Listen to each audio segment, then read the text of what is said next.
Hello mga kamamay, no? Ito naman po si Madam Mamay. No, na magbibigay ng mabilis lang ha, mabilis lang na reading po. No? Dahil medyo ano na tayo. Inaantok na talaga. Mapili po natin ha yung ating ano no, isang magandang comment no na talagang ang tanong medyo seryoso ha. Magkakajowa na ba ako no? Shout out po sa iyo ha. Yan po no. Yan yung ano na pag ikaw ay naka-stay no? Stay and stable. Basta naka-stay ka sa panonood natin ha sa ating live no. Baka mapili natin yung iyong tanong.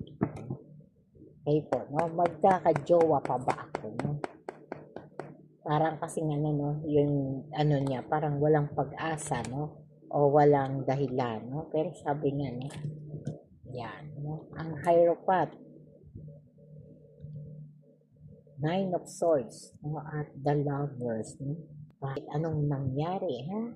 Ang the Hierophant, no? Dito mula sa past, ha? Sa past, no? Meron kang ano, no? Merong emosyon na mula sa past no, na nakukuha tayo na dapat po ikakasal ka na o ikinasal ka na.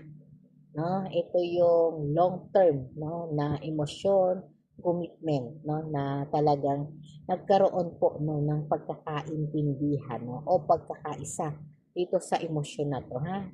Siyempre, no, ito yung